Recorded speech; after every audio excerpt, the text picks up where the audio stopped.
This is episode 188 of the Double Cross Anime Podcast. I'm Whooper, and here's Mario. Hello everyone, how are you, Whooper? I'm pretty good.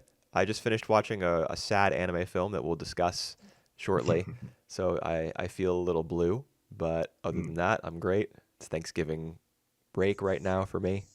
How are you? mhm. Oh, I'm well myself. It's been a lot colder here. This season compared to any other year, so it be interesting. Like it's a lot more wet and colder. This despite the fact that you're on the other side of the equator, Yeah, where you would I expect it would be hot. yeah I mean like we are in the middle uh of summer now, and it doesn't feel like summer. It didn't feel like spring either.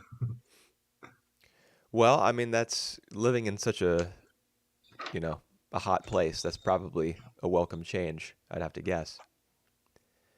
Mm, And it's yes and no. not just the temperature that's changing. We're also changing our original plan for this podcast. Correct. Longtime listeners might know that around this time of the year, we typically do a little catch-up episode on some of the movies that have come out over the course of the calendar year. But this time, a lot of the films that we were looking forward to actually arrived towards the tail end of the year, and we haven't had an opportunity to see them. Those being films like perhaps the Chainsaw Man movie and also Hyaku Emu, 100 Meters. Mm, Um, and there's another one that come out, just Hosenka, right? The Last Blossom by the Odd mm-hmm. Taxi guys. Yep. Those haven't come out yet, so we will eventually get to them, in a future podcast episode, probably in 2026. But since those films weren't available for us to watch and discuss, we decided to do something a little different. We're gonna And more finish our exciting, food. yep, and more exciting, I would say. So You think so? I think so. Like I have a lot of shows that I watch, enjoy, and don't even have time to finish. So this is like a good chance. Like Pooper said, it's a finish your food project. Yeah. So the idea is Mario and I each finish a show that we've dropped, or just haven't finished, but we Mhm. have started. So this time we're talking about the first season of Apothecary Diaries, which I had not Yep. finished, and Planetes, which Mario had not finished. Right. We each picked up from the stopping point of the other person and Hmm. watched it to the end. And so we're going to be discussing those episodes in particular. Right. And maybe we'll do a little bit of discussion about what came beforehand. But to be honest, my memory is a little hazy. Hazy. Yep. All Yeah, good. we'll do our best. We're also going to discuss Cocoon, the aforementioned sad movie that I watched, just because I felt it would be appropriate to slip a movie in there. Um, and those will be the three topics of discussion for this episode. So good, so good, so good. Um, Whooper, you want to watch with the sad movie, or you want to go with our show first? Your choice. Um, I don't know. Maybe we start with the shows and save the movie for last. Well, I don't know if we would necessarily be saving the best for last by saving Cocoon for Mm, last. It was pretty good, but it is. the All right, why don't we save Cocoon for last, regardless of whether it's the best? We'll do the shows first. that's so good. Let's go with the Apothecary Diaries then. Okay. So the first season is 24 episodes. The Mm, last one that I watched before my own stopping point was episode 14. So we're going to discuss episodes 15 to 24. right. Are you confident in your ability to sort of summarize what happened during the first Before 14 that, episodes? all right. Let me try my best. So Okay. we got the so this is the show that's set in China some times ago, Yeah. where they that's already a good start. Where they, like where our main characters were kidnapped into the like the court, and she had to, like climb her way up, so to speak, and to solve a lot of mysteries over there. So the first half of the episode, she's staying in one of the four main concubines, and know about their, like the politics behind that. And then by the end of that episode, I think she got transferred out to her hometown, and then got brought back um by this Inun, who Eunuch? kind of Are you saying un, eunuch? yeah, eunuch, Yeah, who kind of really fond of her. I think right. that's, yeah. So the main character in question would be Mao Mao, whose real Mhm. name I think is Xiao Mao. Is that right, or is that her I think nickname? so. So Mao Mao, I think is her real name, and Xiao Mao is someone in the cultures, kind of misspell the name. That's what I Okay. think. Yeah, so it's Mao Mao that we follow, and it's kind of a case of the week anime for most of its run, I suppose. But there's always some palace intrigue or political intrigue or like assassination plot or something that is running in the background, kind of stretching between episodes and bridging them. And many Hmm. episodes have a format, I suppose, where they'll they'll solve a case within the first, let's say, 17, 18 minutes, and then use the last few minutes of the episode as like to set up what the what's going to happen next week. Yeah. Like there'll be characters who we are completely unfamiliar with, who will be having some sort of conversation about, oh, and this person is going to replace one of the four one of the emperor's four concubines. Soon they're Right. going to be moving into the palace, and then there'll be another character eavesdropping on them as though they're going to try to stop them or something like that. Will happen at the Yeah. tail end of many episodes, kind of Yeah. leading into the next one. Yeah. Yeah. Yeah. Um, and I noticed they continued to do that even in the second half of this first season when they were kind of moving towards a larger plot about the assassination attempt on Jinchi's life Yeah. and the whole story about Mao Mao's parentage. Yeah. Both of those things took up, I would say, the bulk of these The 10 second episodes half. here. Yeah, I agree. Um, I kind of like that some of these event that feel so random when we first view it, especially during the first half, actually have, like had a connecting plot that would go on later on in the second half of the course. So I like the connection. Uh, I I in general, I enjoy the first season of the shows. I just feel that the one thing that I didn't really like is the pacing. I think the pacing is a bit awkward here and there. How you feel, Cooper? I don't, honestly, I don't know if I would call it the pacing. Um, Right. that Mm-hmm. that is a little strange, but I kind of I kind of have a sense of what your complaint is. And honestly, I think that it stems from the series direction, which is very rooted in Mao Mao's like personal experience and interpretation of events, and especially her her monologuing, her internal monologue is very Right. prominent in the Mm. presentation of this show. And it's a little it kind of the show kind of holds you at arm's length because even though Mao Mao, knows that Lacan is her father and Mm-hmm. that her mother is, still being kept at Verdigris House or Verdigris House. I'm not sure how you would say it in Mm. English if the S would be silent. I'm going to say Verdigris. Yeah. Um, Even though she knows all this, um, We those didn't know details about are that. still like we're inside her head, but those details are still kept from us for Right. longer than you would expect. It makes it kind of hard to process because we're hearing Mao Mao's thoughts, but some of her thoughts are still withheld from the Mm. audience, Yeah. which is honestly a problem that I have with Right. with the show. All right, I tell you, I think I can go to details my problem what I have with the show, and like in general, I really enjoy the show. I just feel that like here and there, especially this is before this episode that we talk. I think during like the last of the first core, so episode 12 and 13 is where Mama was released from the court. she stay back home. She no, it's not really, sorry. She have a chance to just go back to see her old father, sorry, not old father, her adopted father, Right. and just go back to the red district town where she used to live. And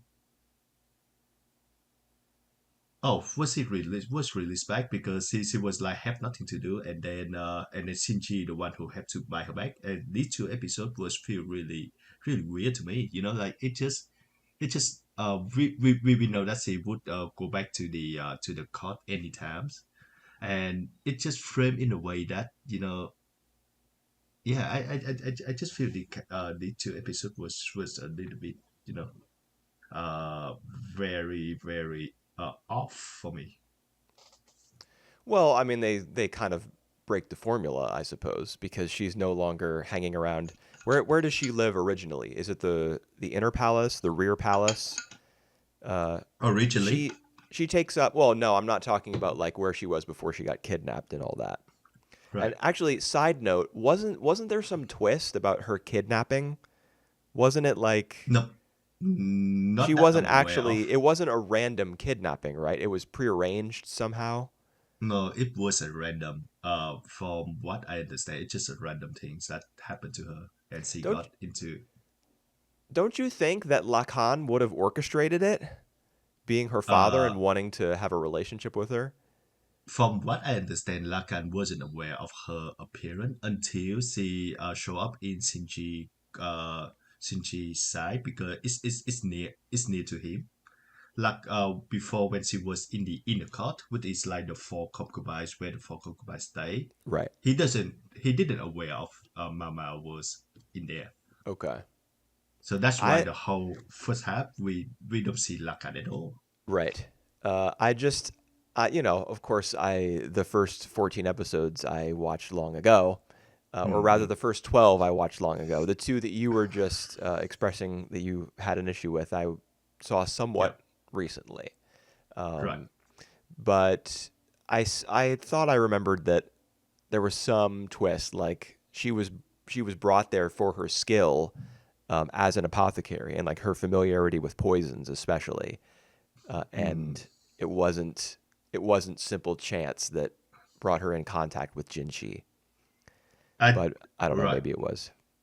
Well, I mean, like in the big scheme of things, I think that might be what happened. You know, like I learned that every things happen in this show might not be coincidence, but at this point, in time where we discussed about the first season in particular, I think it's still established that she was just randomly got kidnapped. So by saying that, are you alluding to the fact that it wasn't random and you learned that in season two? No, actually, in season two, there was no, no allusion to that. But you know, like in the, we still have season three and maybe four coming as well. Yeah, I So mean this it's the novel series has a zillion books, right? yeah, a lot. I think 18 or Well, something along that that line. is that is a lot. Yeah, yeah, Um, so the yeah, I mean, I guess each of us have our issues with certain parts mm, of the show's presentation. It is, you know, it's not it's typical in the sense that it's a sort of a case of the week military show with an right. underarching, or I should say, an overarching story. Many modern sort of case of the week shows have that larger story that they like to follow in order to keep people coming back from week to week. But I think the question of the narration and the changes in setting, I guess, Mm, with we're following Mao Mao. Originally, she's living at or near the Verdigris house with her adoptive father. Then she's kidnapped and brought to a particular part of the palace. Then she yep, stays with a particular concubine in order to be her poison tester. Then she's released. Then she comes back and she's working for Jinshi. Then she goes back again to perhaps the same concubine, the one with like the yep, pinkish colored mm, hair, who's yep, pregnant. yep, Um, yep, there's a lot of setting changes, I suppose, even though we're always dealing with in general palatial you know cases and yep. palatial politics and stuff. and we got a chance to see most of the concubines where she in the court as well. So we, like you said, we got into the she stay into the pink hair girls with her name is It starts with a G. Gyokyo. What is it? Yeah, Gyokyo, Kyokuyo. Oh my god. Gyokyo. Okay. And Yeah. then the one with the blue hair is the one that She's also the one who's pretty. poisoned. Is that right? She's the one who poisoned. She's the one who nearly died in the first half.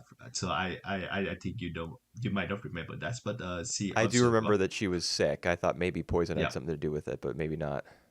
yeah. So her name is Li Hua, Okay. and then we got like the main ones, the Moon Temptress or something. They each of them have like different name as well. Right. Uh, which by the some at some point, I think in the middle of the season, she got transferred out, and her name is Ado. You I got mean, I that? remember that there was a particular Yeah. ceremony where all four of them were going to be present, and there was a question about if, one of them was trying to poison one of the others, and Mao All Mao right. was involved in that somehow because they're all, competing for the emperor's favor. All right. So the one who got poisoned is actually the youngest one, and I'm looking at her name now. Yeah, and the So reason they were able to do that is because like there's a certain kind of food she doesn't like. yeah, so she got bullied. So her old poison tester tried to get that food to her because they know that she gonna hate that one. So it got swapped. The poison one actually go to Mama's, and Mama's the one who tastes it Okay, yeah. and kind of like enjoy it. But Yeah.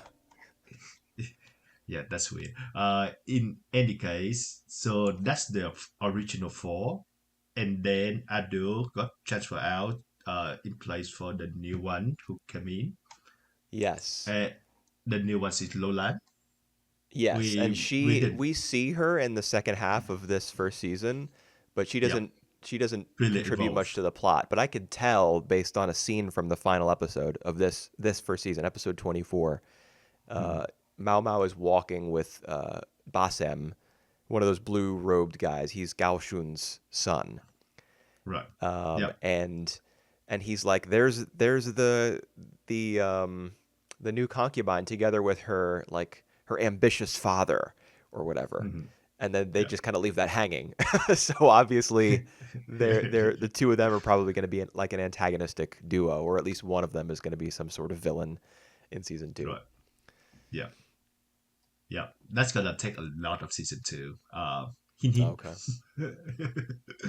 Well, speaking of antagonists, these 10 Mm. episodes that we actually watched, like in preparation for this Yeah. discussion, those have, I would say, the primary antagonist of those episodes is Sweden, Mhm. the woman who is introduced prior to episode 15, but only just like casually. Mao Mao takes Yeah. note of her outside of one of the buildings that burned down that ends up having to do with like it was part of her plot in order to assassinate Jinchi. Yeah. And Yeah. by Yeah. the Yeah. way, the fact that we're always in Mao Mao's head and always hearing her thoughts, she cannot put together that Jinchi is not a eunuch and is in Yeah. Yeah. fact most likely a member of the royal family, which is why he sometimes like disappears and has to go through purification rituals or something. I don't know, not having seen any of season 2, but my theory is that either he is a member of the royal family, like perhaps a disgraced member who needs to be hidden, or Hmm. he is a male consort of the empress. I think it's Right. more likely that he's a member of the royal family, but he could be like the empress's secret lover. Yeah. Yeah. But All she right. always thinks, "Oh yeah, he's just a eunuch. Why is a eunuch doing all this weird non-eunuch stuff? Oh well, I guess Yeah. it's a mystery." Yeah. Come on. Yeah. I think that's the thing is that Chinchi is always Mama play spot. Like she can guess everything and like every little mysteries. But when it comes to Shinji, she was just like, this guy is a eunuch. He Case actually do closed. yeah, Kikros, yeah. He actually doing a lot more than that, but you know? Yeah. Y- So Sweden, Yeah, she's the woman who is introduced a little earlier on, and then she eventually has a conversation with Mao Mao out on that hill where she plants like the morning glories or something. right. Yeah. And she's in possession of a drug that allows her to like I don't know stop her heartbeat or something, and then essentially be Mm, resurrected, which right. Mao Mao really wants.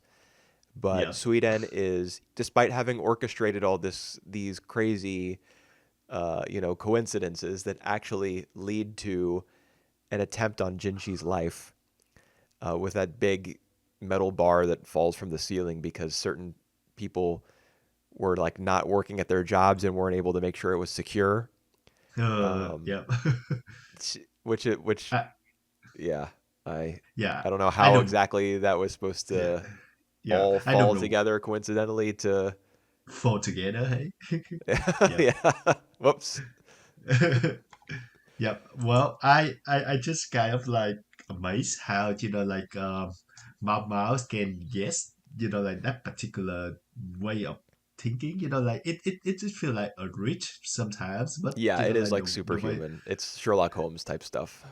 Yeah, and then she was like, "Oh, so this must been happen now. Is there any is there any event that's going on in that place right now? Oh, it have to be that one. I have to come there." Or it just like, and then she saved him like in the nick of time. So, oh Yeah. God, yeah, It's a little silly, but it's a TV show, so I could yeah, let it go. totally, totally gonna happen like that in real life. Yes.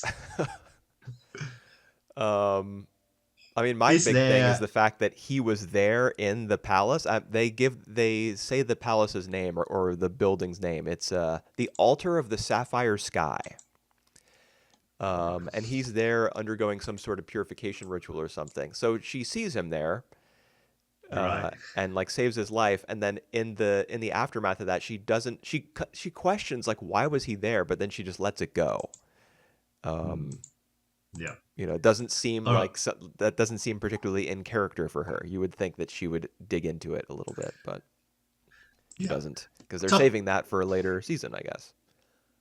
talking about antagonists, so not only Sure, who the one who like kind of like orchestrate the whole thing, we also got Lacan, who is as we learn later on is Mao Mao biological fathers. And at one point, I was like thinking is like Lacan and Sure kind of like uh be together in the team uh to do the whole plotting and Oh, all I that. that never occurred to me. Right. But yeah, it turned out to be not the case. Right. Yeah, I the show is very kind of vague with regard to Sweden's character, and I right. am assuming that's because she is still alive. Having taken that resurrection drug or whatever. Mm, She was thought to be in a coffin, and then they go to the coffin storage facility, and she's not there, and they're like, right. "Whoa, where is she?" So I'm guessing she comes back at some point. Hint hint. Yeah. Um, but so episode 15 is where we pick up, and this one in particular, like I have a lot of notes on it because Right. for the vast majority of the episode, she's like solving the case of how a particular official whose absence later plays into the attempt on Jinji's life. Right. Some official who was like poisoned um, because of his diet, like Ah, I yeah. can't remember it exactly. It had to do with puffer fish, like poisoned puffer fish that he didn't actually eat. He ate something else, and they thought it was puffer fish poison. Yeah. So it was I think it was the seaweed that was poison. So he particular fun with that type of seaweed Right, and it's and imported or something, and that's it's how yeah, Mama it was able to figure imported. it out. That's correct. Yeah. Yeah, Yeah. but I watched episode 15 and I was like, so almost all of it had to do with that case, but then just in the last few minutes, Lacan is more officially introduced, I Yeah. guess, and Hmm. he has a connection we learn right away to the Verdigris house, Um, Right. he there's some sort of, as he's talking to Jinchi, there's some sort of visual in the background that has a green-haired woman whose face we can't make out, you know, kind of placed behind them in the Yep. storyboard. Obviously, this shade of green is the same as Mao Mao's shade of green, so that's her mother that Yep. Yep. Lacan is talking about. But the show does not make that clear at all. It treats it like a huge mystery, but it isn't a mystery at all. He's talking about Yep. like reducing the value of a courtesan as he's talking about this. The woman with the same hair color is floating behind him in midair. Like it's very clear where the show is headed, and yet for multiple episodes after 15, it still like kind of drags its feet before Jinchi realizes, oh, this is Mao Mao's dad. Uh, Um, so I was yeah. I was like, my patience was tested by that. All Uh, right. I was like, Uh, okay, I get it. I get what you're hinting at. Can we move forward a little to I. a point where more characters are on board? All right. I see. Yep. I see what you meant. Is there a but after that? Uh, I mean, I just didn't. All I right. I don't like that sometimes the show has a mystery that it wants to withhold, even though it's kind of clear to anybody who's Right. All keeping right. their I eyes have open. 2 points in regarding to that. The first one is also back to my pacing issues, or like when the show wanted to, like let the important piece of information to us, because there was a lot of like hinting before they actually drop the bombs, where like we learned that, or I think Shinji learned that Lakan is like Mao Mao's father, Yeah, I think and it's episode that 18 or something where he first thinks it to himself. yeah, and that actually kind of like dropped the bomb to me. That was like, God, right? So like there was really kind of sudden the way that Shinji just say, yeah, Laka is Mama father. I thought it was clear before that. Oh really? I Yeah, didn't for know at all. as So early as episode 15, I have a whole paragraph here that I typed up like angrily. ooh. Like this All is right. okay, I get this is so obvious. What's the deal? Okay. All right, and the second thing I want to say is that this show not the same with Adu characters. Remember her, and Who? when Adu, so she was the one of the 4 Oh, main concubines. Adol, like Adul Adu, or yeah, Adu, yeah. whatever. Before she got transferred out, and when she talked to Shinji, you can see they have the same hair colors, which is a big hint. And Mama also mentioned that, they kind of look like each other. And then she stopped it there, And This I don't remember. Was this from an earlier episode? it in the episode where she got transferred out. So it's one of the earliest one. I would Yeah. say episode 12. It Okay. before Mama uh got back to her hometown. So yeah. Okay. After the tea party, just briefly before after that. So So are yeah, you saying, is that Jinshi's real identity? He's like one of the four courtesans' Ye- sons. right. I don't want to go into much details. Okay. I'm still guessing Actually, that he's the like a bastard son of the emperor or a love child of the re, empress or something like that. well, I do think that it been established in even like in season 1 that Aduo. Yeah. She got pregnant, and she giving birth at the same time with the emperor's wife who giving birth. So they around the same time, but they couldn't say of Addison. Oh, well, certainly Jinshi is one of those two children. Right. He's That's the that's child of one of those pregnancies. yeah. That's what I think. It's never been established in second season either. But Oh, yeah, I think that's gonna be the bigger mysteries that we can have a pretty good idea. I see. Yeah. So yep. All right. Well, I guess that's a mystery. I don't And know. then I kind of feel like it's not that big. Like we just solved it. yeah, yes and no. What do you take on Lacan episodes like the one that was so from his point of view, where he can see everyone as a piece of chess. Yeah, that's what is that? Episode 23 Right. or even part of 24 maybe. Yeah. Um I don't know. I like the he was kind of when he first started barging in on Jinchi and Jinchi was like, "Oh, here's this guy again coming into my office and drinking fruit juice rather than alcohol." Because there's Yeah. that awkward scene where he plays chess with Mao Mao and she beats him one time. He takes a little sip of alcohol and it like knocks him out. Yeah. Yeah. That Yeah. was pretty Yeah. Yeah. weird.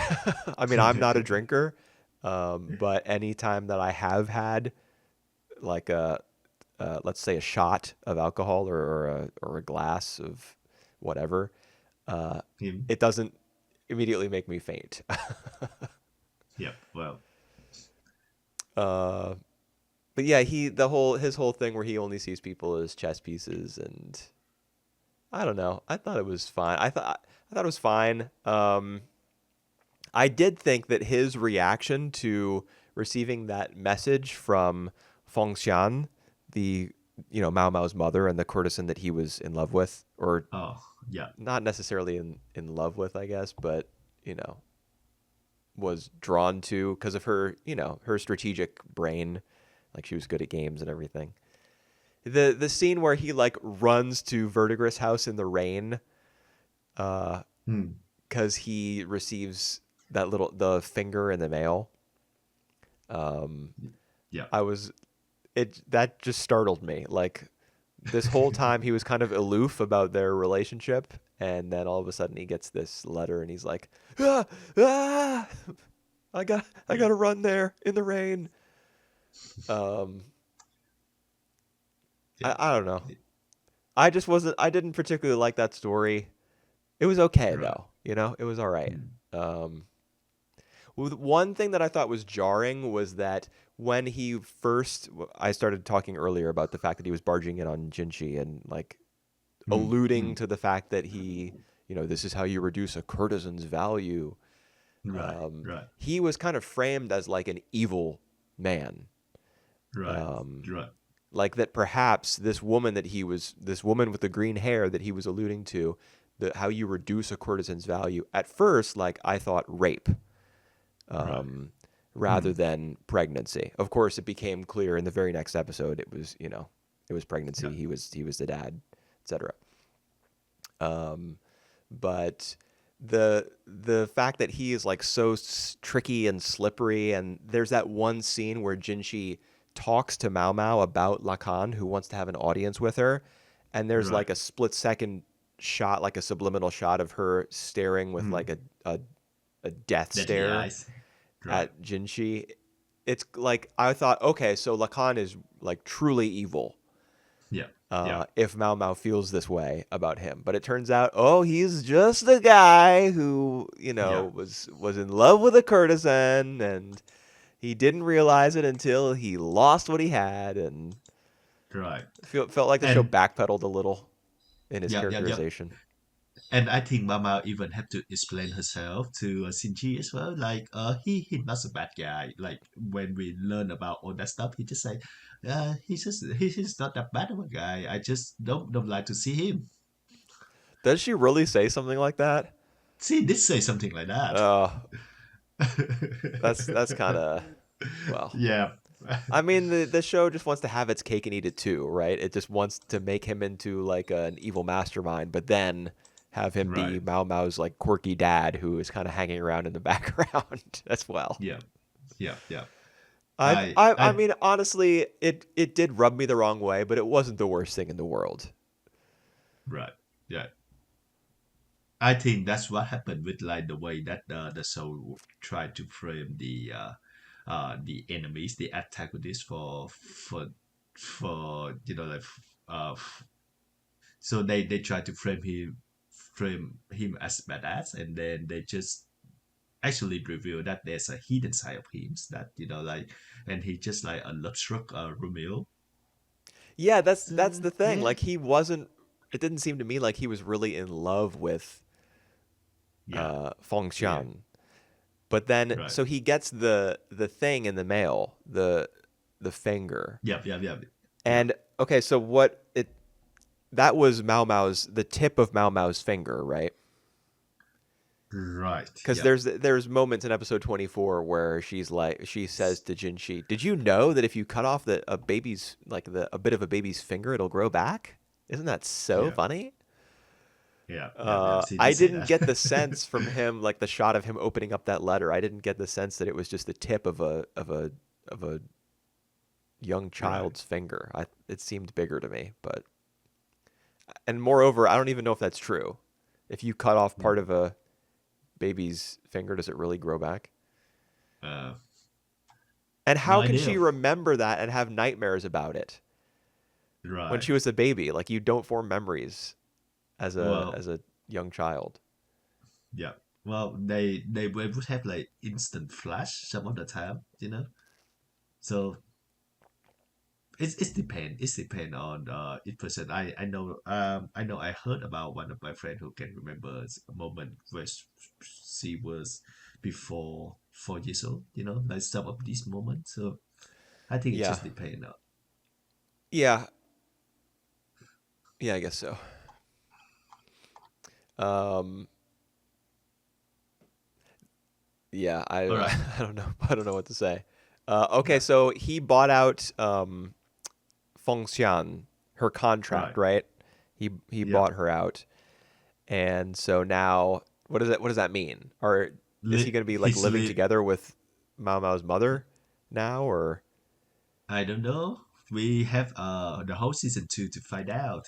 I don't know if My I'm ever going to question, watch it. yeah, my question with you is gonna be: are you interested to watch the season 2 now that like you finished the first season of the show? You just answer that. I'm not really interested in watching more. And Yeah. I'm it's like it's not a bad show at all. Hmm. But there are things that I don't particularly like about it, and one of them, which I haven't addressed here, is I really don't like the background art. Right. All the Mm. interior scenes look very digital to me, like Mm. the furniture and the like the scrolls and the rugs, and especially scenes where they're like looking for a particular kind of medicine in one of those big cabinets with all the identical drawers Oh, yep, with yep, yep. those circular handles. Anytime there's a shot of one of those things, it look I feel like I'm taking crazy pills because it looks so uh, fake. All right. Yep. There is no doubt in my mind that there's like 3D CG layouts being used so that the quote unquote camera can be placed anywhere in those rooms. They just have to Mm. render them as like a model, and then they don't have to keep drawing it over and over. And Yep, I really yep, don't yep. like that look. I think a lot of especially newer anime fans are totally fine with that, and it's becoming Hmm. more and more normal. Yep. Um, so that was a choice that the I don't know the director made or the art director or whomever. Mm. Um, I don't really like looking at it very Cool. much. All right. Um, I would say that this is one of those show that I actually kind of hook. The more I watch it, like season 2, I think is stronger than season 1. Just my own opinions. Okay. This is a good show. I think I gonna can't wait for next year. I think they're gonna release the season 3 next year. Okay. So is season two already over? Oh, yep, yep, yep. So it's aired in the fall. Sorry, in the winter season of this year. So it's already over. Okay. And there's been announcement that they're gonna do the season 3 sometime in 2026. So they are in the production at the moment. All right. Yeah, it's a big this show's a big deal, I think. Hmm. Um, so good for them. Right. Well, I'm scrolling through my notes here. Yep. See if there anything that you want to, any point you want to make. I mean, I've mostly just been complaining. I mean, I kind of do that sometimes with anime, but Yep. she saves Jinchi in episode 19 from the falling beam, and then I know there was an episode somewhere in here that I really enjoyed. What was it? Maybe the one that reveals Sure, the or her scheme. I think that that episode was cool. Like the way that they come up with that. I no, I was thinking to myself, this is kind of ridiculous as it was happening. Like, how is she such an insanely good detective? Um, I don't know. I don't know what episode it was that I really enjoyed. But I will say like the concept of um, the four different concubines in the Hmm. in the interior palace or the whatever part of the palace. Yeah. Um, aren't there? So let me ask you a question. Aren't there scenes Right. in this first episode where we see the emperor together with one of the concubines, and he's kind of just chilling in the room, like as Mao Mao is Right. testing for poison or something? Yep. Yep. Yep. There was. That's so weird to me. That it's like a Ooh. bigger deal is not made of the fact that he's just there sometimes.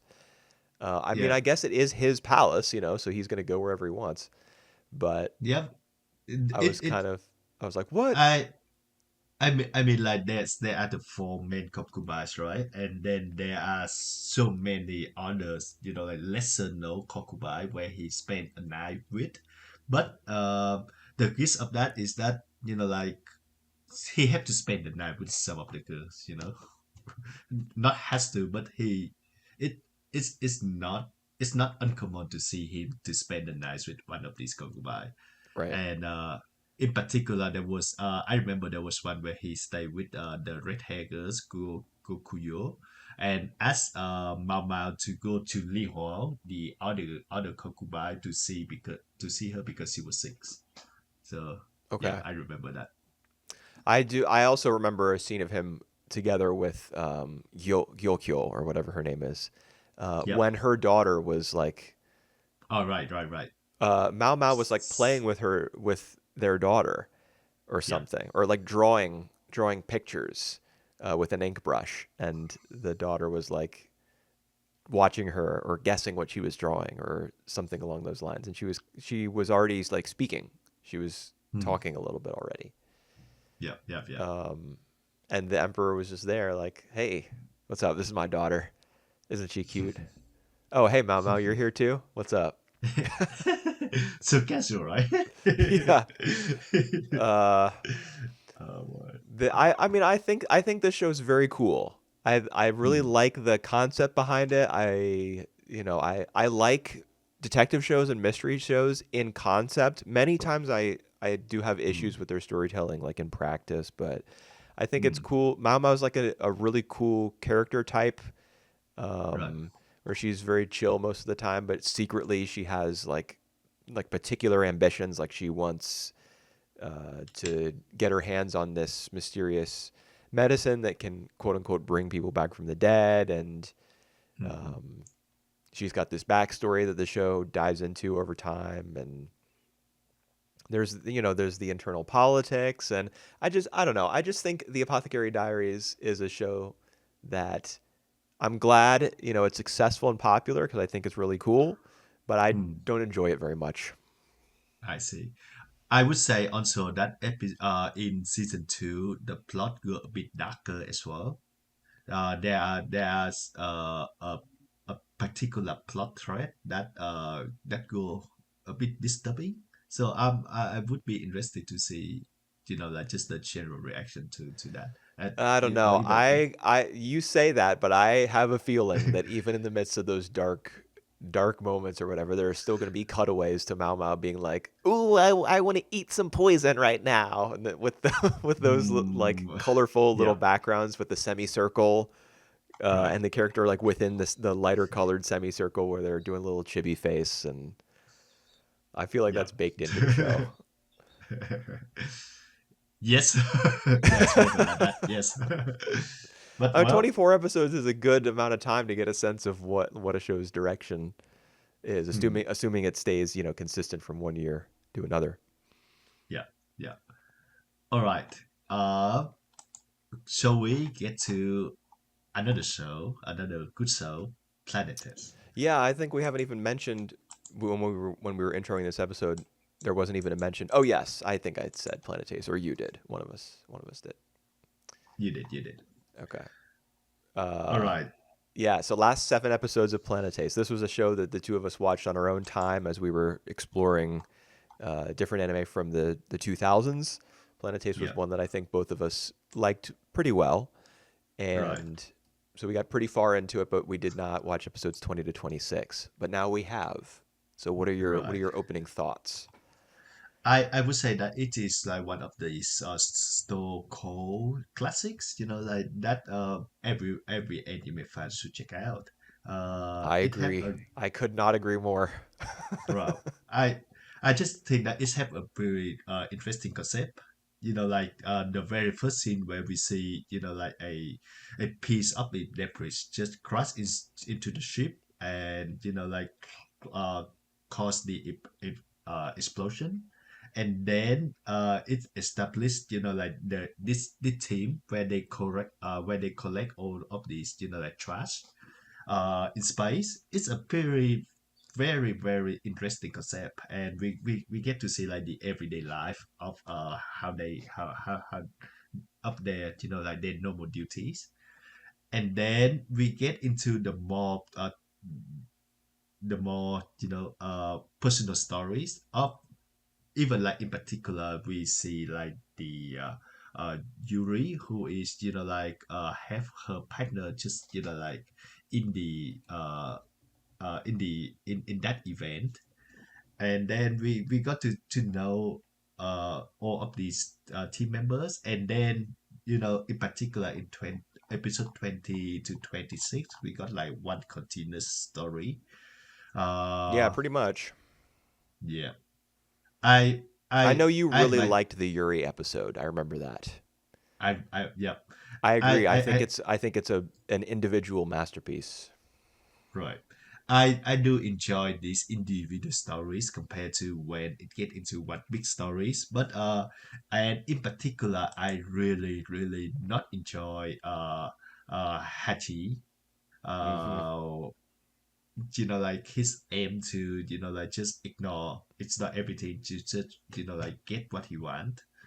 But that's precisely the point as well, because in episode 25, sorry, episode, Episode yeah, 25 is the one where he comes back down to Earth and has that motorcycle crash. right, Is that what you're that's thinking the of? one. Yeah, that's the one where he finally meet I, Yeah. after, like after ignoring her for how long. They just got like a big, like reconcile that really, like wrap up everything that's gone before. It's just a really good show. I would say, all right, I just gonna end my thought here, but I would say that No, please go on. Planet X is one of the best written anime stories that I see. It just, the writing is just so phenomenal. Yes, it is. It's very adult. Really, Um, yes. Hmm. it's it's concerned with uh, like political power and uh, philosophy and feelings of like complete isolation from mankind and Right. questions about the future and whether humanity, if they ought to go into space, what the future of our species should be. Uh, Hmm. it it those are such big concepts, and Hmm. the show's not perfect, but Right. it handles a lot of those themes in a way that I don't think any anime any other anime ever has. Hmm. I was frustrated of Haji the way that he do his thing, but I also equally just frustrated of I as well because like in the last 5 6 episode, every time that we talked about I we it's about her feeling with Haji about this guy doesn't deserve her. She have all the attention to him, and he just kind of like you have your own life, I have my own life. You know, we're just gonna continue to live each other life and then cut her off. Right. What? Uh, Well, all right. I should bring up, I think, since we're skipping straight to the last 7 episodes of a 26 episode show, with All right. Hachi's character in particular, the reason that he feels that way. First of all, I think Hachi was damaged in his youth by the absence of his father. This isn't something that the show really digs in on, Right. but it it comes up every once in a while. Like the show actually Yeah. comes full circle in episode 26 when it reveals that Tanabe is pregnant and is going to have this baby while her husband and the baby's father will be on a mission to Jupiter. This is Mm-hmm. exactly the same, we learn, as Mm-hmm. what happened with Hachi's brother. Yeah. Because their Yeah. mother says to him, "You won't remember this because I was still pregnant with you, but your dad was gone on a long mission to Mars, Yeah. uh, you know, before you were born." And the relationship that Hachi has with his father, whenever he's brought up, he's like, "No, I don't have any connection to him. I'm my own man."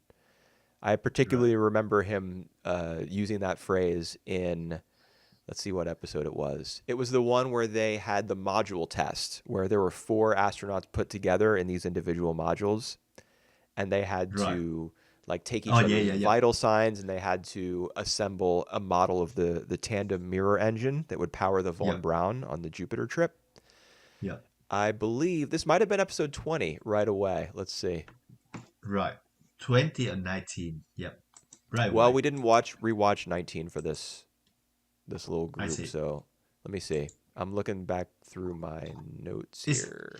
it's either 20 or 21. Okay. Um, blah blah blah blah blah. Yeah, I think it was probably episode 20. Yeah. Um, at the very start of the episode, actually, of episode 20, there's a scene where Hakim is getting something from a vending machine, and you Right. Yep. notice him slip a little green computer chip to the Right. janitor who's like picking up the recycling from the vending machine, the plastic bottles. As soon as that happens, you realize, oh, what is Hakim up to? What's he doing? It's just a blink and you'll miss it scene, but he slips him a little computer chip. Right. Um, in that same episode, Hakim and Hachi are put into one of these 4-person modules together with I wrote their names down. Okay, yes, it must have been episode 20 because I have their names here. Sally Silverstone and Leonov Norstein, who I guess is All right. Russian maybe in origin. Yeah. Mm-hmm. Um, that's the one where they lower their body temperatures at the end to consume less oxygen so that they'll be able to survive until the time limit and move on to the Yeah. next phase of candidacy for the Von Braun mission. Yeah. Uh, this is a long. I'm circling back now to my original point. That was a long whatever the word is, Oh, good. Oh, good. um, digression. In that episode, when Leonov and Sally are like, "Oh, the you're the son of the one of the chief engineers of Goro," Mm-hmm. he's like, "No, I don't have any. That he's my old man, but I don't have anything to do with him." I think their relationship is very strained. I think Hachi is angry about his father not being a big part of his life. I think he's angry about the inequality that he sees up in space, Mm-hmm. even though he is one of the privileged countries. Claire says at one point, it's only the first world countries like America and Japan that have a seat at the table. And Yeah. his name being Hachirota, he's Japanese, so he comes from a first world nation. But he sees, as somebody who's on the lower end of the totem pole, that there is terrible inequality in space, not only within like the company Technora, but also on a global scale. And I think he's angry Mm, about that as well because his ambition for most of the show is to get his own spaceship. That's what he wants more than anything. He's mm, got that notebook, yep. that blue notebook with a red symbol on it that Claire finds in his desk in one of these episodes. Mm, He and that's out of his reach. He knows no matter how much he works, he will never be able to accomplish that. And that is why I think he is so single-mindedly obsessed with crewing mm, the Von Braun. Of course, there's also his spatial loss disorder in episode 16 that he develops after he's stuck out in space for too long. yep. Mm, And his shadow self begins to emerge as one of the show's motifs, like one of its psychological motifs. There's that as well. So I think, he and it's, you're not wrong to feel as though he is like an asshole. He is a big asshole. mm, And Tanabe, arguably too idealistic, always talking about love. And as Claire tells her, your love can't save anyone. yep. In the end, Claire is right Uh, because right and wrong Tanabe because does her damnedest to put her on her back and carry her and save her life, and it doesn't. mm, She can't do it. She can't do it on her own. It's coincidence that right. the shuttle bus is coming by to save them both at that time. Yeah, but with like not without her effort, like the both of them have been like dying in like in that other space. So I think it's counting for her effort there as well. So she was Claire was right, but Claire was like kind of underestimate I as well. I love the way you I phrase that. That's great. so She underestimated her. I like that. Right. Well, that I think is a really good scenario for both of them to challenge each other ideas, and like even for I to challenge herself because she always been very optimistic, and like at the end, at the right at the cliffhanger, she was deciding whether she would take Claire like air support Yeah. before we learned the next episode that she didn't go through with that. But there's that moment. Even with Hachi, at the same time, he was willing to shoot his friend Hakim. Hakim to yeah. So it actually a really big morals test for both of them, Yep. and they kind of like fail themselves in a way, but it's also like a trigger point for them to learn about themselves, and like to improve that as well. So really really good episodes. Yeah. I will say, I've watched Planet Taste probably at least 4 times. This was either my fourth or fifth rewatch. Right, And I will say, I actually experienced a bit of fatigue in right. some of these episodes, maybe 23 and 24, because the terrorist plot is, Mm, it is jumping between so many sets of characters right. that Hachi and Hakim will be at a climactic point in their struggle, and then they'll disappear for like 10 minutes Mm, as right. the show visits other characters, like much less Mm. important characters. For example, Lucy, Tanabe's friend, the flight attendant, and Colin, Oh, the son yeah. of the INTO chairman. Right. Yeah. And I have somewhere here in my note. Okay, here we go. This episode 24 feels a bit overloaded, trying to cram in so many perspectives. And then here are the lists of like characters. There's Hachi and Hakim.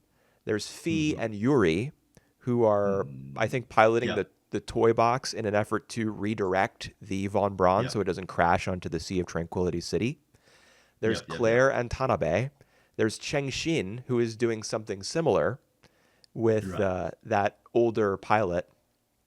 He also Yep. wants to try to redirect the Von Braun. There's Lucy and Colin. There's Locksmith and Goro. Locksmith Ooh. being the genius engineer with no like Oh, empathy, no right. Right. personal Right. empathy. Yep. Yep. Who Yep. is just like the most obsessed person with going to Jupiter in the world. And then there's Right. also the scenes that we get of the INTO Supreme Council, where they look up on the monitor and see the symbol with the cat with its tail Mm. wrapped around itself, as they listen to the demands of the Space Defense Front. Yep. There's just so much happening in those episodes. I think 23 and 24, and I honestly felt a little like there was this wasn't exactly the way to go about it. Mm. Like their writing could have been tighter, Right. or something Mm. could have changed. And I had honestly never felt that way before about this last stretch of episodes, but I did this time. So I can Right. acknowledge that there is some weakness, in the script here, Mm. Yeah. or at least that was something that I felt. Yeah. I Nevertheless, also. I do think Mm. uh, that it is so thematically strong Mm. with Hachi and Tanabe going through their biggest trials simultaneously, even though Yeah. the show kind of puts them far apart, not only in physical location but in time on screen. Like we'll see one of them, and then we'll visit four other sets of characters, and then we'll see the other one. Mm. Still, it's the way the show arrives at those moments, I think, is satisfying. That there are such Right. big tests. I also want to allude to back to episode 20 where like the four of them just get into the room, and then they try to test out by like cutting up the air supply, and they was considering of like killing up each other, and Oh I yeah. think it was a bit too much Oh, a you in think a so? sense that I think that it's just a testing, right? It in the real situation, that's gonna be a really valid point. But it is just a testing, and to be considered to killing one of your teammate, it actually kind of like a failures in the design of the testing in the first place, don't you think? You need to protect each other, right? Uh, well, if you'll Right? remember, this was pre episode 20. This was one of the first tests that Hachi and Yeah. Cheng Xin, who was still Yeah. a candidate at that point, there was a scene where they had to go underwater and like complete a series of tests on Yeah. like a Mm. computer panel or something. Yep. And there was one woman whose oxygen tank, experienced some sort of failure. And Right. Cheng Xin stopped what he was doing and helped her out, but Hachi Right. ignored her completely and continued Yep. with the exam. Right. And it becomes clear Locksmith values like single-minded, dedicated to the mission. The guy who's heading up this whole process. He Right. cares less about people protecting one another and having empathy for their fellow man, and he really just wants people who are completely dedicated to his goal. So Yep. I think Yep. that is Yep. reflected again in episode 20 when both Hachi and Hakim seem to be willing to kill, even though their Right. two companions, Sally and Leonov, are not. Right. Okay. Right. I mean, Yep. I. I can completely understand feeling that like that's a stretch because at the end of the day, it is a test. Mm. But it I to me like I didn't have any problem processing that, especially because I knew as I was watching, having Yep. already seen the show before, I knew that Hakim, like, he really would let all three of them die if it meant that he Mm. could continue on his mission because he Right. was trying to infiltrate the von Braun as a member of the SDF. Right. All right. One other person that I want to mention is Claire because her role is changed drastically for the last six episodes. So she, like she was having thought about uh, she was having conflicting ideas of like why she want to be an overachiever in here, whereas like her background, her pupil is still like suffering, and then she get into Hakim. Did we learn Hakim? Did we learn before that they were a couple, or is it until like episode 22, 23 where she just say that yeah, Hakim is my partner. She says, "I'm his woman." I'm his woman. All right, all Yeah. right. In any We case, do learn, but we do see beforehand. Like there's a scene. Do you remember on the moon base? There's like a kind of an I don't know, like a I don't know exactly what to call it, but there's kind of an open area with a bunch of models and of stuff that you can look at, like right, memorabilia or models of rockets or whatever from past missions, kind of on the right, border of this big room. And in the middle of it, there are like shops and restaurants and stuff. right. In a scene set in that place, which I wish I could remember the name of, there's a moment where she is like sitting at a table and drinking like a little soft drink or something, and Hakeem approaches her and sits down at that table, and they strike up a conversation. I want to say Mm. episode 18 ish.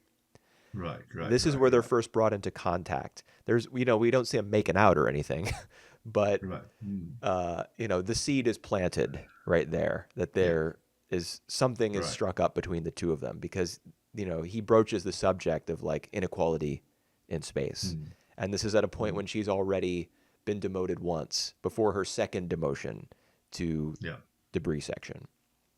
right.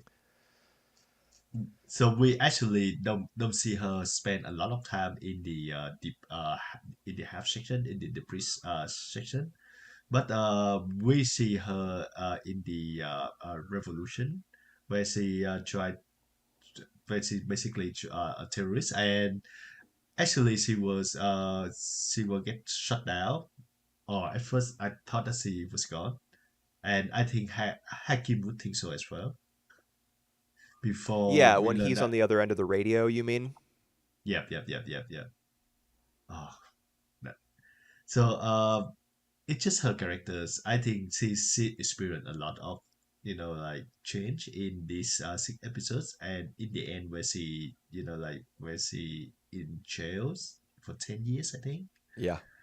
Uh, yeah, the final conversation between him and between her and two of her friends is also pretty good. It's just a good way to like close up her whole act in a hopeful note. Yeah. It's tough. I mean, the the show notable. I mean, there are so many, especially in a post 9/11 world. And I mean, Right, Planet Taste came out in 2003, but the manga started publishing in 1999, pre 9/11.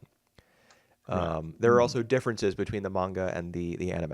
So I don't know mm, exactly, how 9/11, which was like a global, uh, you know, it happened to America, of course, but it was an event of global interest, let's say.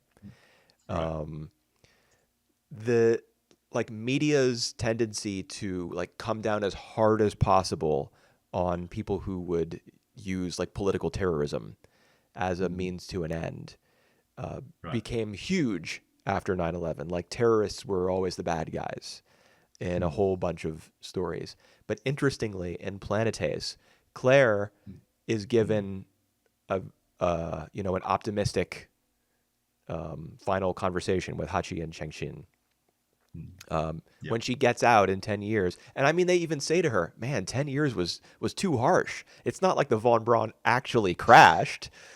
Right. When I heard that, I was like, what?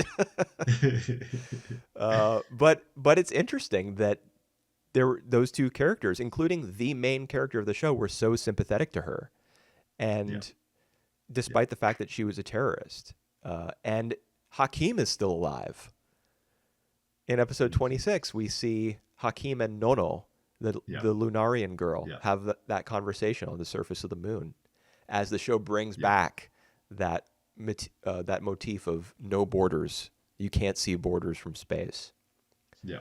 Yeah. Yeah. Yeah. Um, he is not, he's not dead. He's alive, and he is also given a conversation, allowed to have a conversation with a character who, perhaps is able to communicate with him on a level that no one else could because she was Yeah. born in space. She's not a Yeah. prisoner of the national divides that exist on Right. Earth, Yeah. about which Hakim is still so angry because Right. he emerges from that uh, little pothole on the surface of the moon with a gun. Mm. You know, like he's about to storm the Sea of Tranquility city and like shoot some people down. Yeah, That I thought was yeah, kind of yeah, crazy. Like I could have done without the gun in his hand in that scene. But yeah. I think it really works that Nono is like, oh yeah, countries. I've studied those in school. Right. You don't see nobody in here.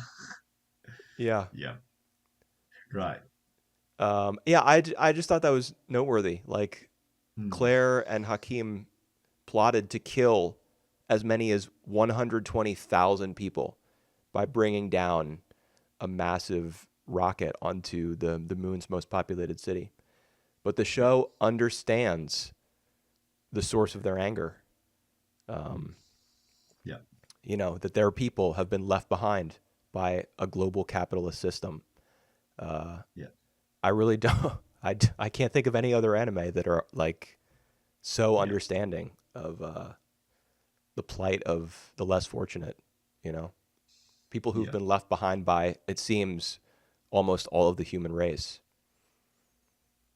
yeah. Uh, Also very intimate as well is when Hachi come to see Ao, and like you can see her in paralyzed. Like she was shaking. She cannot. She's in a wheelchair, and we see the effect it has. Like when of the previous uh action where she tried to save glass, and uh that I think that scene was also really effective.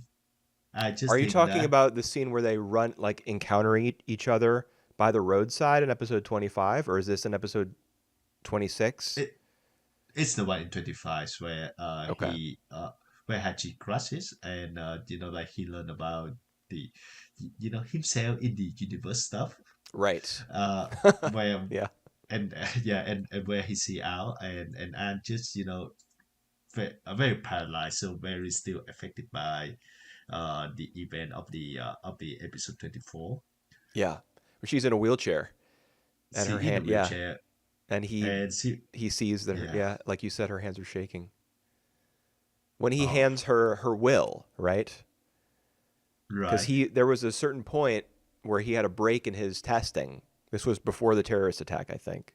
He went to half section, which was empty, right, um, yeah, and he retrieved Tanabe's will. And he opens it. He sees there's nothing written there, right, um, which itself is an amazing detail because you would think mhm, she yeah, would have written, something very flowery and kind of reflective of her belief that people are all, love yeah, is the most important thing in the universe.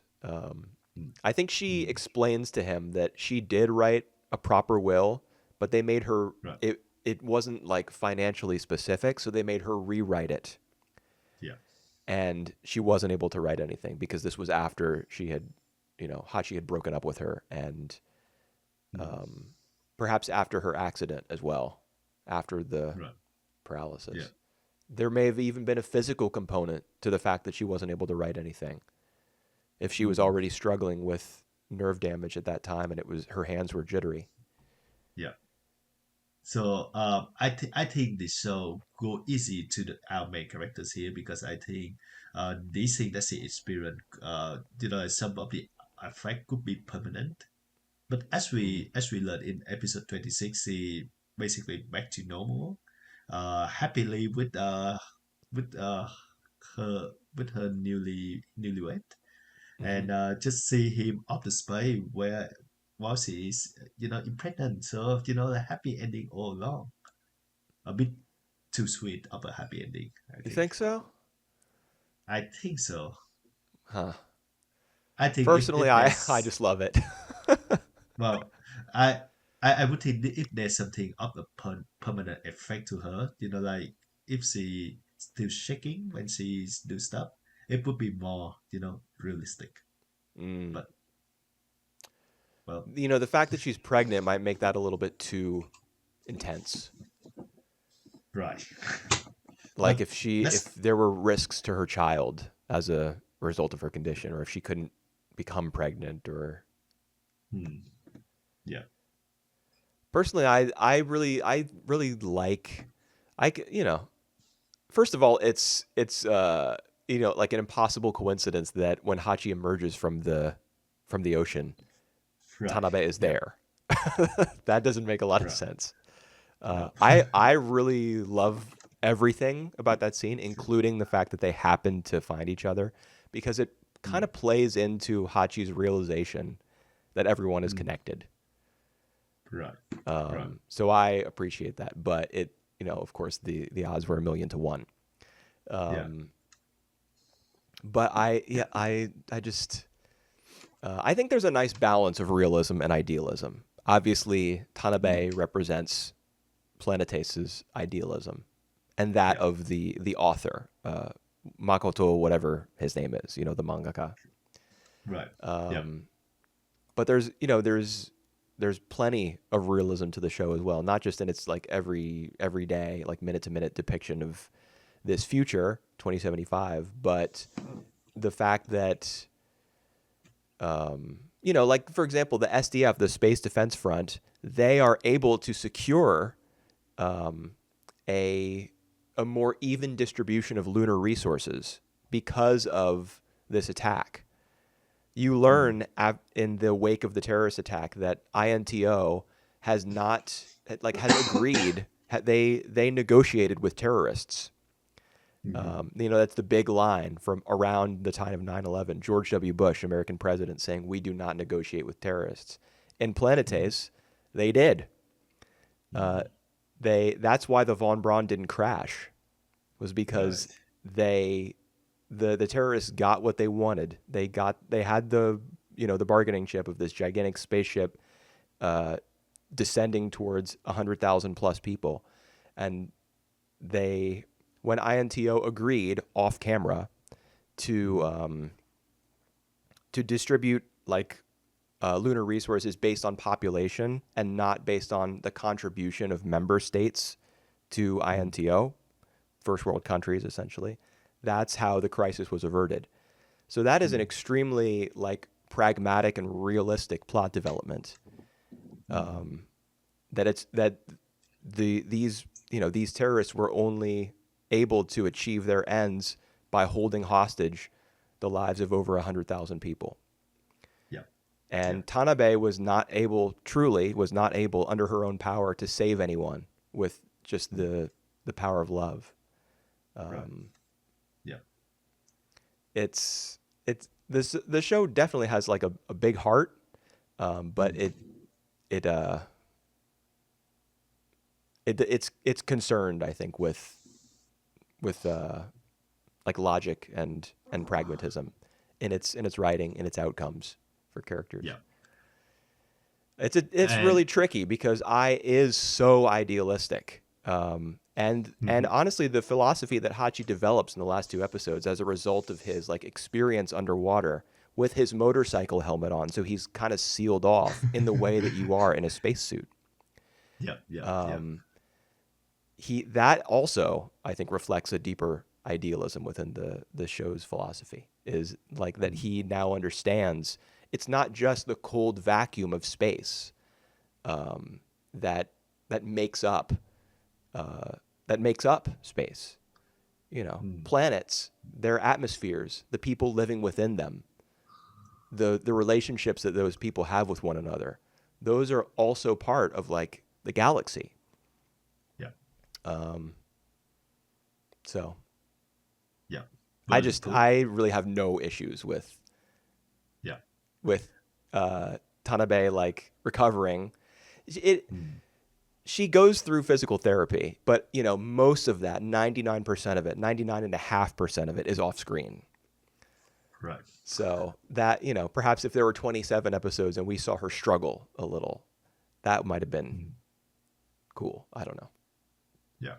It's yeah. Not entirely the point of the show. So I think they wrap up really well. And here's one example of how how great their dialogue is. It's when Hachi and I, in their I think in their deep debris hollow mission. or something. I don't even remember, but they kind of like talk to each other and they kind of like doing the game, uh, Shiritori. territory game, Yeah. the one, yeah, and like they ended up with that with Haji asking her to marry him. So that's a really really really nice getaway. Oh, Yeah. that's so It's powerful. like That's so it's so like sweet. something like kekkon shio, which means marry me. And Yeah, you lose in shiritori when you say a word or phrase that ends with n, the yeah, n, the sound n. And so it's like kekkon shimasu. Maybe it's kekkon shimasu. yeah. Kekkon shimasu. And so she has to start with something that Sue. the u. Oh, Yeah, shimasu. I yeah, don't know. Anyway, he essentially arranges it, yeah. so that Mm, she can say, or the script arranges it so she can say un, like yeah, yes. It's a great moment. It's yeah. I love how cheesy it is because it is a little Mm, cheesy when you think yeah. about it. The fact that they're doing this like kids word game, and they're Right. in space where they first met, and uh, but I love it. Yeah. And even like the other team member just say that I wonder what they talk to each other. Right. So Yeah, nice. Lavi wants to eavesdrop on them. And then, Fee and Yuri are like, nope, you copy? Yeah. All right. Just a regresso. Yeah, I have very little to complain about it. So I'd really love to, maybe sometime in the future watch it again. A really high concept, and they do it really well. They have a great character writing. They have a great concept. They have so many outstanding individual episodes, Yes. and Though the way most of they which we wrap weren't up. able to talk about because they came earlier. And I think I do agree with you that I prefer some of the individual ones to the longer form stuff. Mm, yeah, yeah. But yeah, at the end, I still think that it is one of the like really best writing that anime can offer. So whenever like anime always know about the visual, about how they push the like the moral or something. Like they how they can be gory. They how can they make very nice sakugas moments. This is they're not known for like having a best writing. This is some of the show that I can put people on to see that that anime has really great writing. You just need to know the show where you can go to watch it. Yeah. Well, that in itself is kind of like, oh, don't worry, there are some with pretty good writing. Yeah. You just got to pick and choose one per year. Oh, man. Uh, Yeah. yeah, and Planetes also has a dub. I don't know how good it is. Mm, Maybe next time I right. watch it, I'll watch it dubbed. I don't know. Mm, That might honestly help. I think with this final arc with the terrorist plot and the fact that it's moving between so many scenes, mm. it You might don't have help. to read. Yeah. Yeah, yeah. It'll take a little bit of strain off my eyes. Yeah. Just having to track everything and maybe because I did, one the most recent anime I watched dub. Well, it was actually Panty and Stocking season 2, but Right. before that, I was doing a rewatch of Ghost in the Shell standalone complex. We actually discussed Right. season 1 a long time Yeah. ago on the podcast. Yeah. I don't know if you remember that. I watched that dubbed because there was so much technical dialogue that I was like, I can't do this. Yeah. I Yeah. need, Fair enough. I just need to watch on easy mode, please. Right. And I think the dub is, the Ghost in the Shell dub is pretty good as well. So Mm, maybe I'll watch Planete's dub. Maybe I'll read the manga, which is apparently there are some pretty big differences between the anime and the manga. I see. Um, All yeah, right. I'm sure it's going to be a story that I will want to re-experience probably many more times over the course of my life. I've already seen it a bunch of times, and I've watched it with my brother. Mm, Um, you know, it's like you said, it's something you can recommend to people. It's r- it Yeah. does pretty well for itself in the writing department, and yeah, love Planetes. Right. All right. One more. Cocoon. Shall we get to Cocoon? Sure. So this one I have no notes for. I just watched it in the Mhm. hour that led right up to when we pressed the record button. Uh, let's see here. I do All have the right. list of So, characters up here on the right, screen. There are really only two that I would say are super important to know. right. Yeah. All right. Let me get on to Cocoon first then. Have never heard of the show until like Whooper recommended to watch for the postcard. Apparently Whooper put that as one of his most like his number one most anticipated anime of 2025, which I don't remember. I cannot recall the details. I watch it and it's like it really remind me of a good qualities of Ghibli. It's only 1 hours, and so it's kind of brief. And actually, I couldn't really tell if it's based on the true story or not. It's based on the experience of World War Two, so which is like have a historical context. But yeah, soon after this, I find out that it's actually based on real events with real, not that real people, but real events happen to these people. So um, a really good one. At 1 hours though, I think the length is just about enough. Hmm. Okay. A, Well, a very it is a TV film. This was broadcast on television.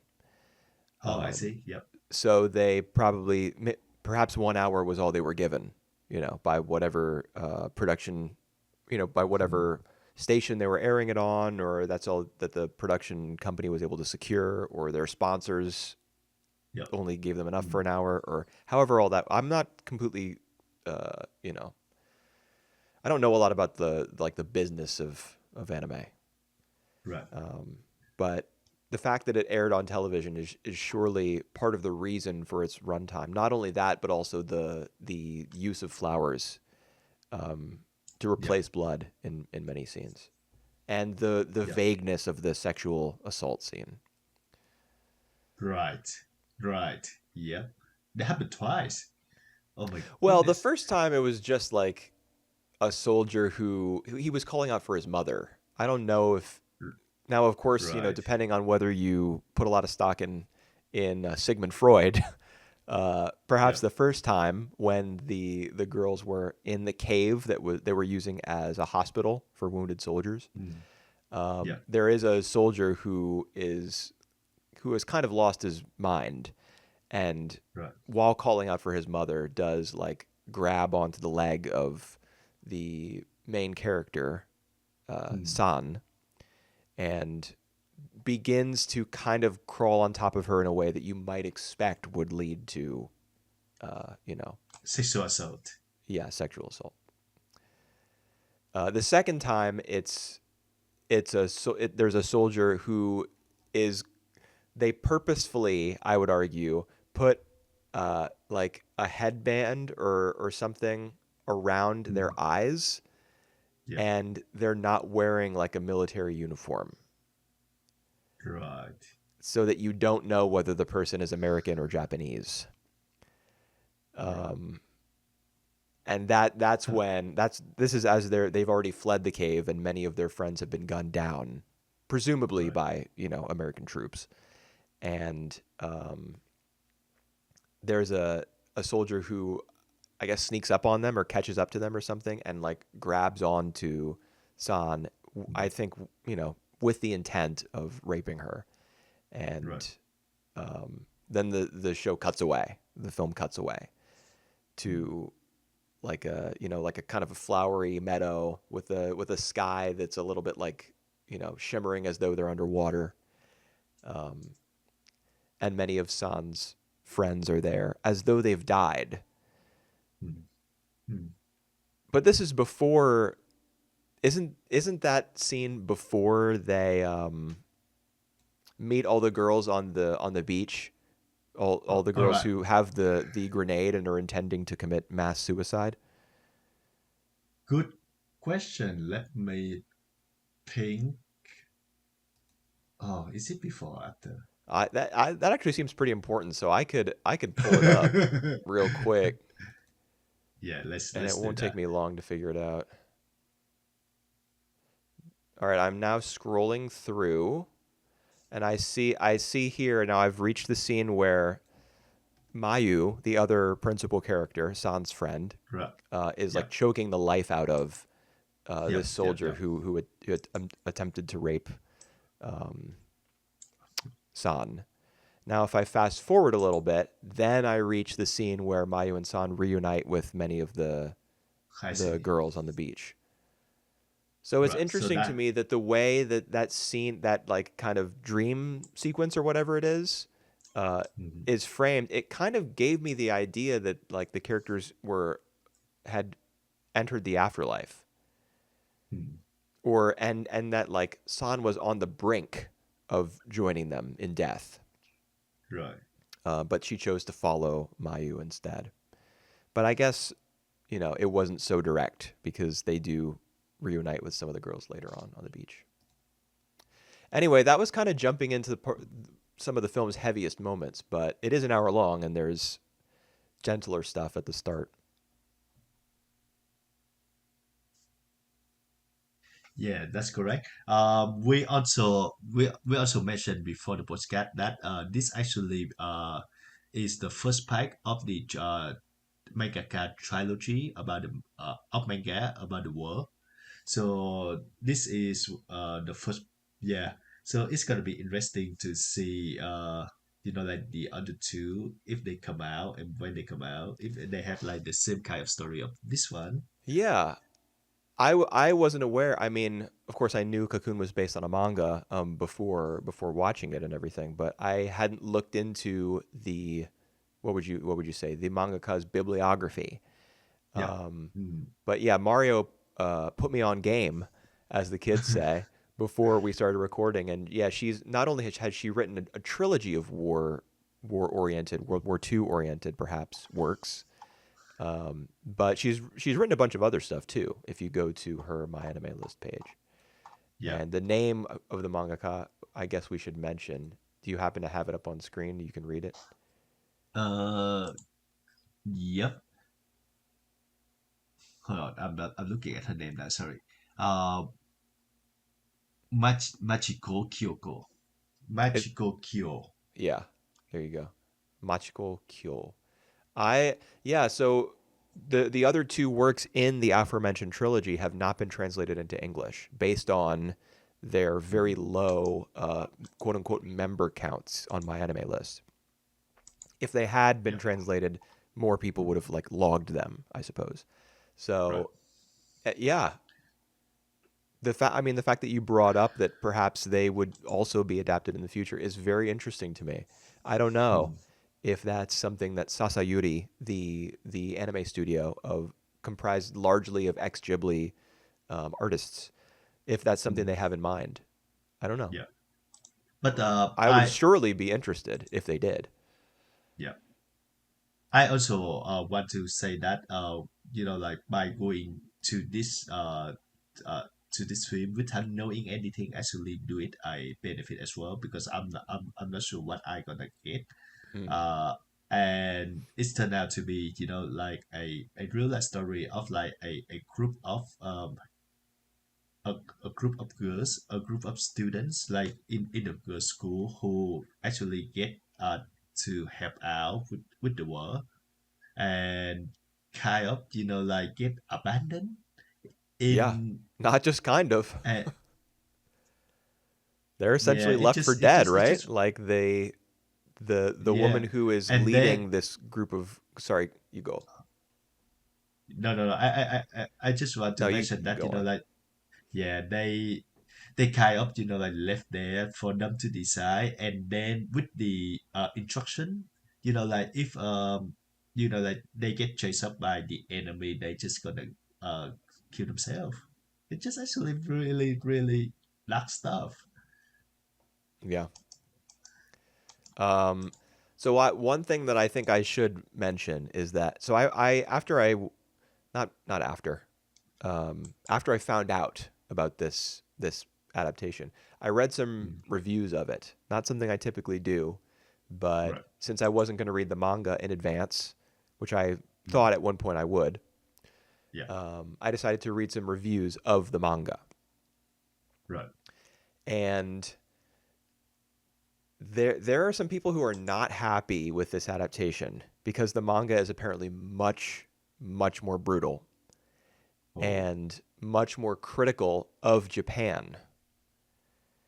despite America, the American military being the The the bad people who are guys. shooting all of these girls as they're fleeing towards the southern coast of Okinawa.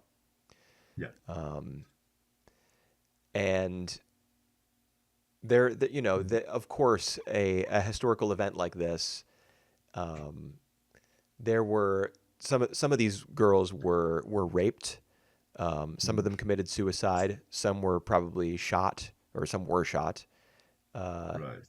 and it is not, I think, exactly clear as a matter of historical record that they were told that they should kill themselves if they Right. were set upon by American forces. Mm. Um, there's conflict and like debate surrounding that. Uh, Right. and so that factored into some of the reviews that I read. So I just wanted to mention that not only is this adaptation of Cocoon toned down from the source material, but I mean, as the postscript at the very end of the ED says, this is an entirely fictional account. Mm. You often see that when watching films that are like, set in a particular point in history or based on a true story. They Mm. say this is all fiction, all the characters, all the events, it's all fiction. They say Yeah. that for legal reasons. Mm. Um, Yeah. but here I think because there are so many you know I don't know, mixed accounts and mixed schools of thought about what happened at the Battle of Okinawa specifically to this group of girls. Mm. I just thought I should mention that. I think Yeah. it does seem to be a very balanced account. There Right. aren't a whole bunch of like, um, when the girls are forced out of the cave that they're using as a makeshift hospital, Mm. it's clear that they are being abandoned by the Japanese military. But Mm. it's they're not being forced out at gunpoint or Right. anything. They're just told this is about to become a military base and you have to leave. And most of the girls, are scared at first, but then they just pick up their knapsacks and they leave. Um, in real life, it's possible that they, they put up some resistance because they understood that they were being left for dead. Similarly, when they're being shot at and as they're sustaining these bullet wounds, all of the flower petals are flying out of their bodies. Yeah. Um, it's I. we don't see the Americans doing this. Mm. We don't see what nationality, or alliance the would-be rapist has in the scene Mm. where he approaches San from behind. Yeah. Uh, so I think it's the special is being very careful not to step on any toes, and I can Mm. understand the anger perhaps behind Yeah. that motivated some of the reviews that I read. Mm. People who felt that it was too balanced an account, you know, or not decisive enough. Right. Um, Now, Well. I I haven't done any research on this battle, and I'm not a big World War II head, so I can't say whether it did a good or bad job depicting the Battle of Okinawa. But I still wanted to, I don't know, I still wanted to mention that. Yeah. Well, personally, I think that this kind of story where like it have a more balanced view. and it's just not critical of one side or the other.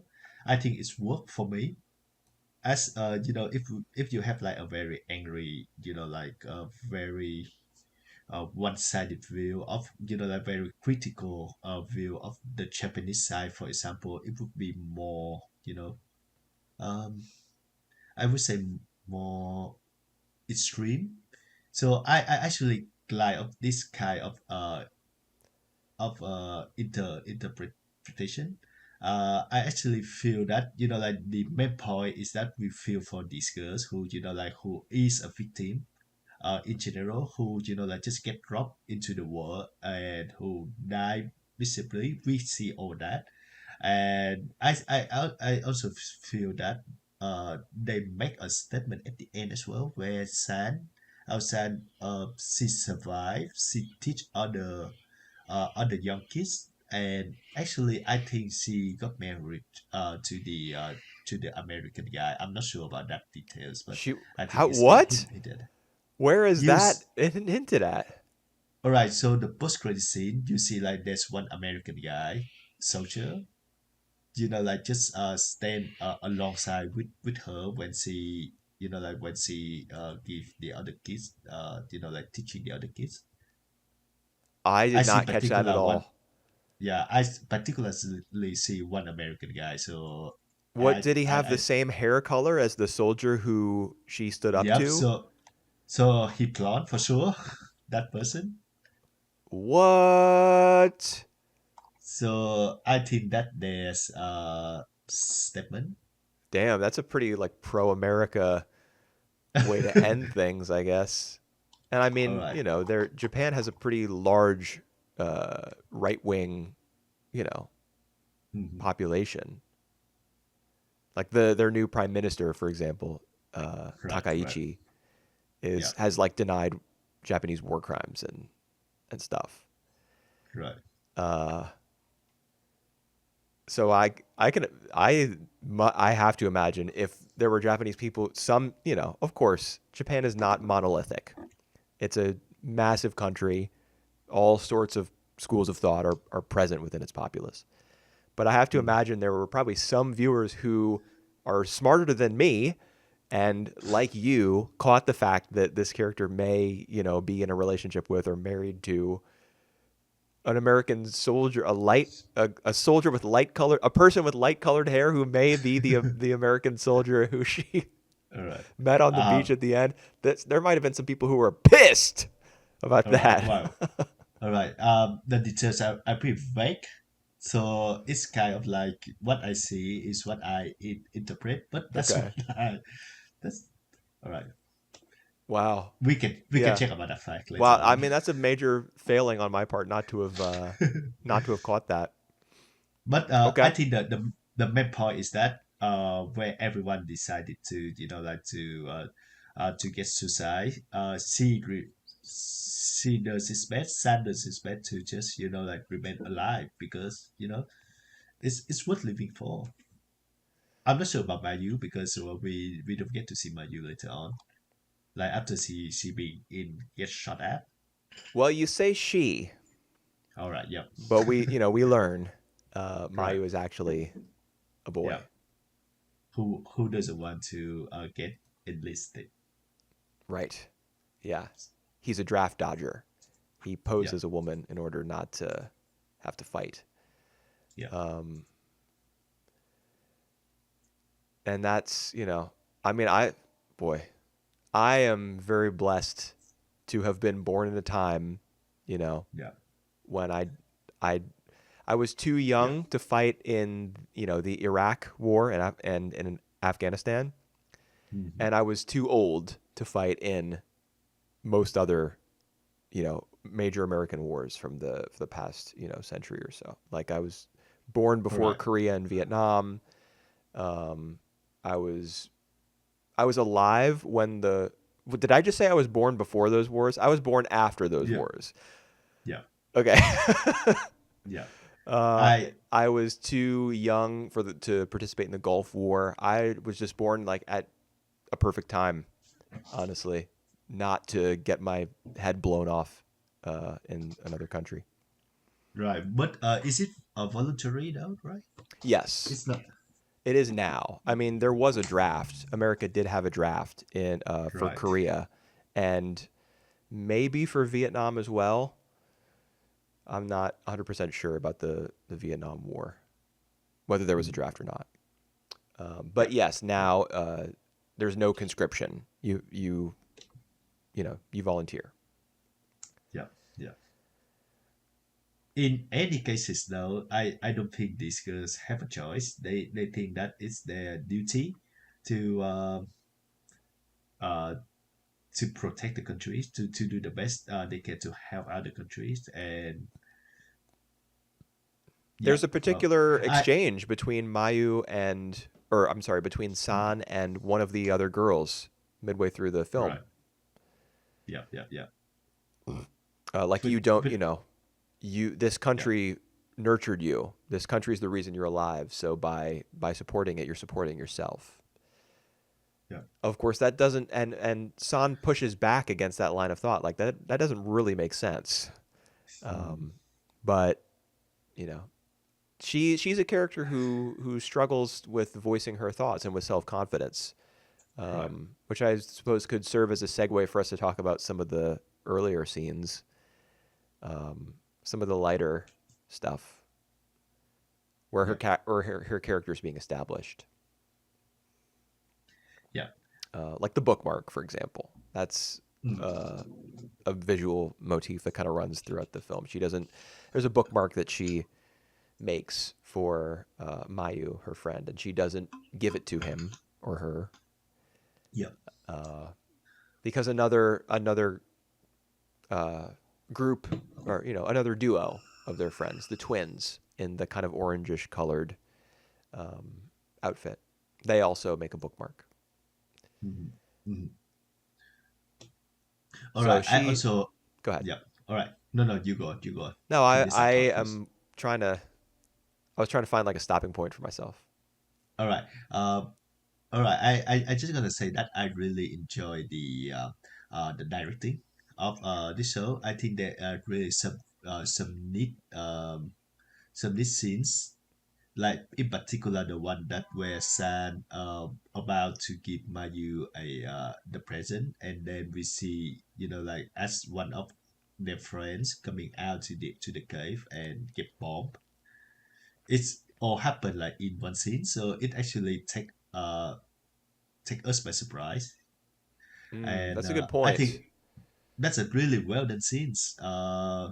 You know, uh, and the second thing is right in the very beginning where where they do their stuff and then they realize that the American aircraft is going by, so they have to like do all the stuff to hide, to camouflage, and then they just pass it by. They just like kind of like waving, just like cheering. It just so like the mission accomplished in a very small scale, but we can feel that. I think That I was a think the very Ghibli direction, scene, I thought. and the animation was really great as well. Yeah. And another one is the flowers scene where like they no, not the actual flower, the one where they got shoot and instead of love it it plumed the flowers. I think that's lessen the effect of of the gory, but it actually a very stylish choice that's the filmmaker. And it also So harkens back to a conversation that San and Mayu had in the little the section of the cave that was like a water source right, when San was like struggling to control her emotions and she was like I hate it here. I can't do this anymore. The blood, the bodies. right, Mayu like kind of envelops her in a hug and like mm, soothing kind of a cocoon if you will yeah, and like talks to her in a soothing voice and says there's when you're here like this with me there's no blood there's yeah, only there's only flower petals like there's only yeah, beauty mm, yeah. So that scene kind of sets up the flower petal as blood trick, and it Mm, also plays into the use of the silkworm as a metaphor for the events of the film, right, right, because right. that often comes up in conversation. Like, why does a silkworm have wings if it can't fly? Yeah. Kind of mirroring the I don't know. I don't think it is a one-to-one metaphor with Mm, what happens at this battle, like what the girls go through. right, But that might even be preferable to it being like a perfect fit. It might right. be better that it's not a perfect match. I think the general idea is that the as a result of what happened to her, San cannot fly. You Oh, know, I think she has I think wings, but the she can't fly. right. I think the metaphor is that the cocoon is like one of these uh creator, or we shape them the way that they cannot fly so that they can produce the most, so that their life in an essence is being reduced, so they kind of like a victim, so that Yeah, just uh hammer back to these girls who basically just a victim of this all this world being yeah, treated very badly, and all that. yeah.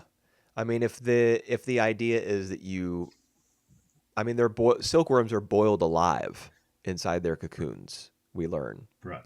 Mm, So if the idea is that these girls were boiled alive um, by the people who are doing the boiling would mm, be, well, I don't know. You could make an argument for it being either the Japanese who both. who Yeah. yeah. I mean, it was the Americans who were killing them, but it was the Right. Japanese who forced them out of their Right. Right. their the cave. You know, Mm, yeah. um, as it was war itself. Yeah. It is. Just major cop out. I kind of feel like, having read some people's thoughts about this movie, I kind of feel like Mm, I ought to have a stronger stance on it. But I'm not a historian and I'm not an expert, so mm, should probably just try to appreciate the film for what it is. And I mean, it is. It would help to educate me a little bit, just even if it doesn't take the absolute strongest stance that it could. I still learned a little about the Battle of Okinawa, and yeah. it helped to reaffirm my belief that war sucks. Yeah. And I mean, perhaps you talked earlier about all the camouflage that they had to put up as a Mm, result of the drill that they do. Well, it's not right. a drill; it's real. This is not a drill. Yeah. They put up Mm, the yeah. camouflage over like parts of the ground that they've dug out and over little settlements. Perhaps that was based in reality, like things that the women at Mm, that camp in Okinawa really did. That would be, you know, I would yeah. love to learn that. I yeah. I think that was based on real life how they do it. It just very very nice to see the way they do it. Like the very high stake of Yeah, like just getting like the aircraft not recognized. There was a base there. It's a victory by itself. Just a small wins, but yeah. ah, When I said I that love that that. reminded me of Ghibli, like I'm always taken whenever I watch a Ghibli film by their crowd animation. Like Right. whenever there's a Mm. scene where a whole bunch of people react to something all at once, whether they be cheering or Yep. Yep. Yep. like experiencing I disappointment and all of their faces fall all at the same time. yeah. It's just such a feat of animation to be able to Yeah. synchronize all that and Yeah. create like convincing movement for not just one person, not just 10 people, but perhaps more. Right. I remember Popoko in particular had that, and even in Spirited Away when whoever whatever creator just got clean up and become a dragon and fly off. Remember that? It just yeah, they have that Somebody becomes a dragon. reactions. Are you talking about Haku in Spirited It's Away? not ha it's a haku. It's the spirit of like a pop No face? uh before that. So there is a guy who really filthy, Oh and yes, the there, river spirit who was contaminated yep, by pollution. yep. Yes, and the That one, whole bathhouse, like all the it's yeah, such a cool shot too because mm, like all the different floors right, are visible. Like you can, it's like the, at a hotel when no yeah, matter what floor you're on, you can look out over the railing and see like the lobby or the atrium or whatever. right, right, It's a right, shot like that. Yes. Yeah, exactly, man. yeah, right. Still a really good one, Cocoon. In general, I really enjoy it. I don't think I have mixed feeling about this one. Very brutal, just a right level of brutal for me, to be honest. Just the right level. Yeah. Well, Yeah, there is some blood at the end. You see the blood stains on the sure. beach, and also Mhm. Yeah. Mayu Hmm. gets shot in the leg. But apart Right. from that, it is mostly, the blood is mostly replaced by the flower petals of all Yeah. different colors. Yeah. Yeah. All right. I'm very interested in reading the manga. Mm. Honestly, I would love to experience, to see a different side to this story. Um, Right. Mm. whether it be ideological or in More angry. in terms of its like level of violence. Um, I would like to see what lies on the other side of the manga anime divide with this one in particular. Right. Um, but yeah, I also enjoyed it. Right. I was expecting, perhaps I was expecting more, because I knew about it in advance, and I was Right. like, oh boy, this is gonna be the best thing ever. But it was still pretty good. Still pretty good. Um.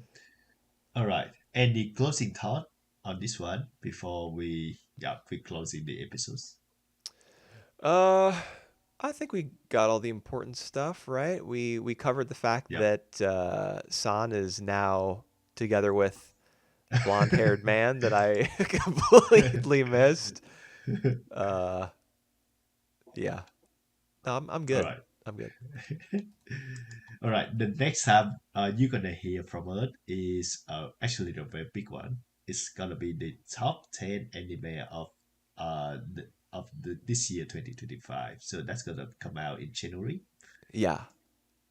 Oh yeah. So I'm currently in the middle of, watching a whole bunch of 2025 anime, and I have to say, I already expressed this to Mario over Discord, Hmm. Yeah. but a lot of them are not meeting my expectations. So Uh, I have a feeling that's one or two shows that I never would have like predicted for my own top 10 or might end up on there. all right. We're going to see how it turns out. But I mean, the stuff that's going to be at the very top, I already know. I'm pretty Yeah. set on that. Right. I would say that I enjoy most of the shows that I currently watching now. So I gonna have a good time with my top 10. So All right, that's it's in a the good place opposite to of be the when what you're watching you really like. yeah, yeah. Nice feeling. All right. So So that'll we be gonna mid-January, yeah, and correct. yeah. Enjoy the Christmas season and all that, guys. We see you in January. See you then. All right. Bye. Bye.